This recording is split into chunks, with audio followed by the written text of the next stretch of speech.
कुछ चेहरे स्क्रीन पर आते हैं तो सिर्फ नज़र नहीं आते, वो दिल में उतर जाते हैं। और कुछ अदाकार ऐसे होते हैं जिनका नाम सुनते ही कहानी खुद ब खुद संजीदा हो जाती है। आज बात होगी एक ऐसे अदाकार की जो खामोशी से बोलता है और आंखों से अदाकारी करता है, बिलाल अब्बास। और एक ऐसी अदाकारा की जो मुस्कुराकर दिल जीत लेती है और रोकर रूह हिला देती है, हानिया आमिर। हानिया आमिर सिर्फ एक खूबसूरत चेहरा नहीं, वो एक मुकम्मल एहसास है। वो कैमरे के सामने किरदार अदा नहीं करती, वो किरदार महसूस करती है। उसकी हंसी में जिंदगी है और उसकी आंखों में वो दर्द जो लफ्ज़ों का मोहताज नहीं। शायद इसीलिए जब हानिया स्क्रीन पर आती है तो लड़कियां खुद को उसमें ढूंढने लगती हैं और लड़के खामोशी से उसकी अदाकारी के कायल हो जाते हैं। और जब हानिया आमिर के सामने बिलाल अब्बास जैसा अदाकार हो तो सीन सिर्फ सीन नहीं रहता, वो याद बन जाता है। बिलाल अब्बास वो अदाकार है जो चीख कर नहीं रुलाता, बल्कि खामोश रहकर दिल तोड़ देता है।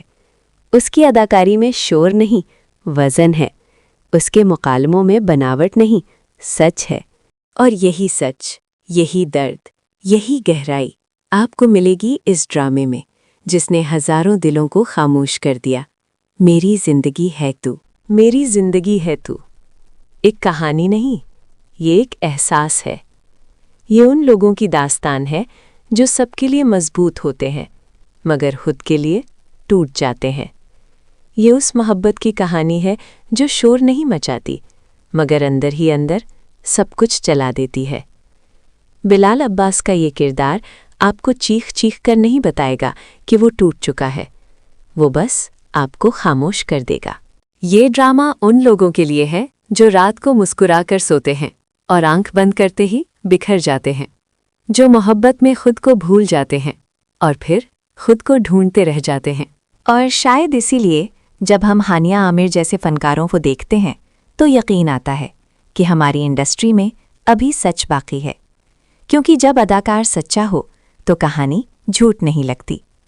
तो अगर आप सिर्फ ड्रामा नहीं महसूस करना चाहते हैं, अगर आप अदाकारी नहीं हकीकत देखना चाहते हैं, तो मेरी जिंदगी है तो आपके लिए है। और हाँ, हानिया आमिर जैसी अदाकारा और बिलाल अब्बास जैसे फनकार किस्मत से मिलते हैं, इंडस्ट्री को भी और नाज़िर को भी।